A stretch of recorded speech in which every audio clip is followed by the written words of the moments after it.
Ավարտվեց նիստը եւ ինչ կասեք։ Նիստը ավարտվեց, քննարկումը շատ երկար տևեց, դատանը գնացել է խորհրդակցական սենյակ, չի ասել երբ գրապարակի, ասաց նախապես կտեղեկացնի։ Այսօր, դա ենթադրվում է այսօր, դա հիմա չի ասել երբ, բայց նախապես կտեղեկացնի։ Ինչպես է գնահատում դատարանի վարքագիծը։ Դատանի վարքագիծը դժվար է գնահատել, որովհետև դատանը ըստ էության լսողի դերում էր կողմերի փաստարկները, այսինքն սպայն դժվար ասել դատանը ինչ է անում։ Մենք կարող ենք ասել, որ մեղադրանքը ուղղակի այստեղ ընդհանրապես հանցագործության մասին խոսք չկա։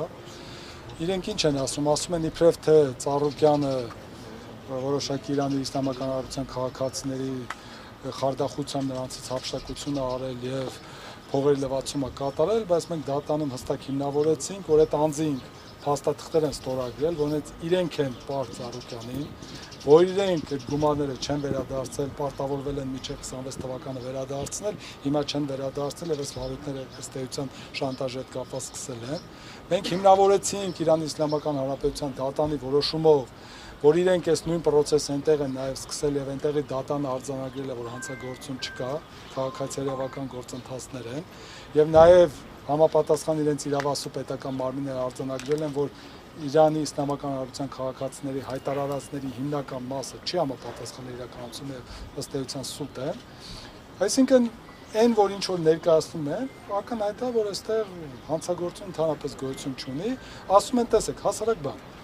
ասում են, որ որոշակի ընկերությանը պատկանող գույքը հափշտակել է խարդախությամբ, ասում ենք այդ գույքը ում է պատկանում, ասում են այդ նույն ընկերությանը։ Ասում ենք լավ, այդ ընկերության գույքն է, պատկանում է այդ ընկերությանը։ Ոնց են հափշտակել, հափշտակվել է։ Հափշտակությունը, խարդախությունը դա նա է, որ դու այդ ընկերության կամ անձի սեփականությունից դուրս ես հանում, դարձնում ես քոնը։ Բայց պատկանում է այդ ընկերությանը, որի 50% սեփականատերը Իրան Իսլամական Հանրապետության քաղաքացին է։ Պարոն Սարգսյան, փաստացի բիզնես վեճ է, որին որոշել է նաև այսպես մեջ հնչեղություն տալ ազգային անվտանգության ծառայությունը։ Դուք այդպիսի նախադեպ ունեցել եք, որ ԱԱԾ-ով կան եկեք մի հատ նկատառում ասեմ, հենց այս ֆոնի վրա, հետո գործընկերս կշարունակի։ Ուրեմն տեսեք, 2026 թվականի հունիսի 9-ին ընտրությունից հետո Գագիկ Ծառուկյանը կազմական գործերով պետք է մեկներ։ Այս նույն քրեական գործով միանգամից իրեն թույլ չեն տալիս որ մեկնի եւ մեղադրանք են ներկայացնում, բացակայելու արգել խափան միջոց։ Պարոն Խաչատյանը, պարոն Մինասյանը բողոք են ներկայացրել այդ որոշման դեմ, նշելով, որ քանի որ եղել է падգամավորի տեխնացու, ԿՀ-ի թույլտվությունները պետք է անձեռնմխելությունը հաղթարելու, որից հետո միայն կլիներ մեղադրանքի օրինական։ Առանց դրա ապօրինի է։ Ուրեմն դատախազը բավարարել է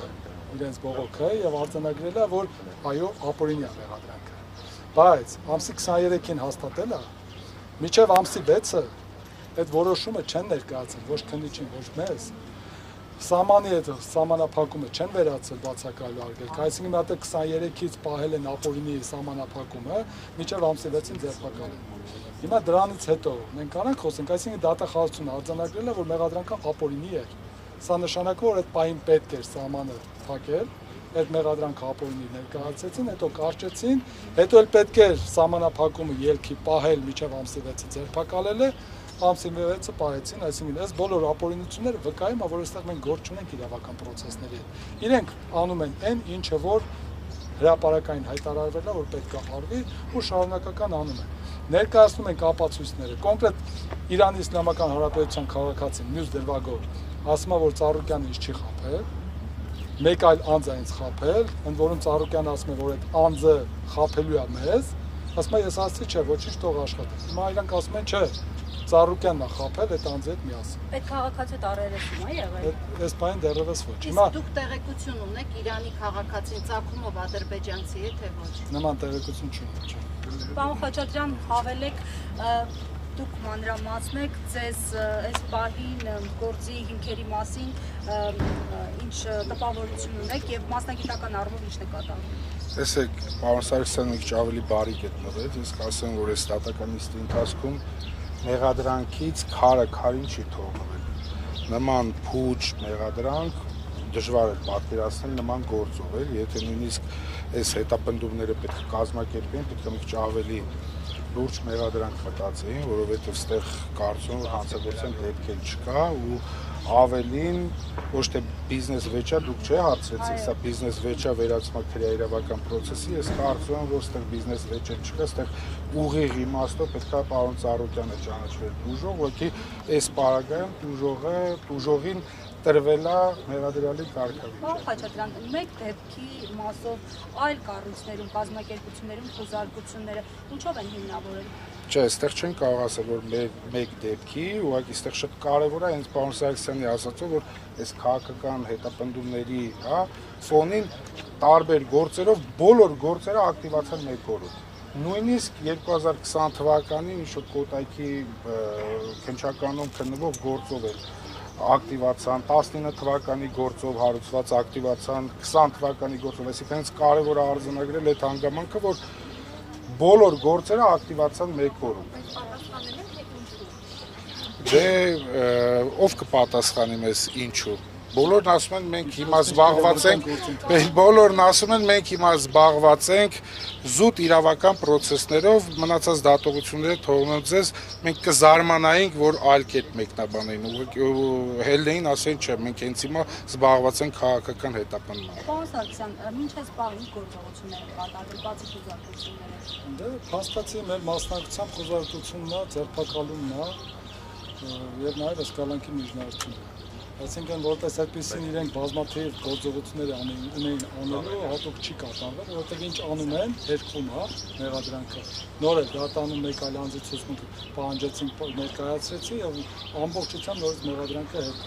Գիտեք ինչն է մեր մոտ խնդիր ստեղծում։ Մենք այս նման process-ներում շատ ենք եղել, այդ թվում Ծառուկյանն է այս ամեն ինչի մեջով անցել։ Բայց հետեւյալն է, էլի Իրանի Իսլամական Հանրապետության դատարանը վերջնական որոշմամբ հաստատում է, որ իրենց քաղաքացիների գրածը սուտ է, որ այստեղ խարդախության հանցակաց չկա սովորական գործարար հարաբերությունները, Հայաստան Հանրապետության իրավապահ համակարգը ասում է չէ, նույնը հանցագործություն է, խարդախություն է, եւ այդ պարագայում, երբ որ նաեւ կա նրանց դեմ տրված հաղորդում, դա ընթաց չեն տալիս, սովորական վիճակով շատ դանդաղ քննություն է, սա մի օրում, երկու օրում ցենց հրատապ քննությունով, այսինքն ակնհայտել, որ առիթ էր պետք Ծառուկյանին կալանավորելու համար, ձերբակալելու համար, ինչ արվեց, այսքան։ Միջանյութ այս մի օրում այս քննությունը սենց որ կատարվում է զուտ մի բանի համար, որպես պարոն Ծառուկյանին բերեն դատարան ու պարտադիր ունենան կալանքի որոշում, որովհետև հիմա կազմված է քննչական խումբ, գործը հանձնարարված է քննչական խմբին, բայց այն գործողությունները, որոնք պետք է արագ կատարվեն քննչական խմբի կողմից, հա, ասենց օպերատիվ կատարվեն, որ օբյեկտիվ իրականությունը մի քայլ շուտ բացահայտվի, որ այդ գործողությունները, որը որ պետք է հրատապ կատարվի, չի կատարվում, որ հիմա դատարանում գան մեր գործընկերները, պնդեն, որ դեռ նախնական փուլը ժամանակապետ, որ այս անենք, այն անենք, որ հա փորձեն դատարանում տպավորություն ստեղծեն, որ բազմակողմանի քննություն դեռ պետք է կատարեն։ Ինչ քայլեր պիտի արվեն, որոնք չեն արվել, խնդրում Դե առնվազն ես այս պահին չեմ ցանկանա թվարկել, առնվազն պարոն Ծառուկյանն մենք էլ պահանջում ենք առերեսում մի շարք անձանց հետ։ այդ թվում Իրանի քաղաքացիների։ Իրանի քաղաքացիների, այդ թվում նաև մեր հակընդդեմ հարցման իրավունքը ապահովելու համար, որը որ ժամանակ չլինելու պատճառով այս պարագայում, այս մեկ օրվա օրիկես ընթացքում չի կատարվել, այդքան էլ ճիշտ, հա, որովհետև ըստ էության, բայց քննչական խումբ էր գործում, կարող են այդ բոլորը կատարել հենց ընդամենը ժամերի ընթացքում։ Այս պահին չեմ կարող թիվ ասել, բայց քննչական խումբ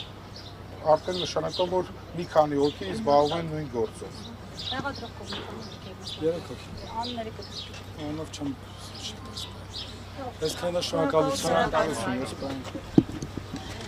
Արվացնուկերնի հարկելի հետևորդներ, մենք լսում ենք Ծառուկյանի հաստաբաններին,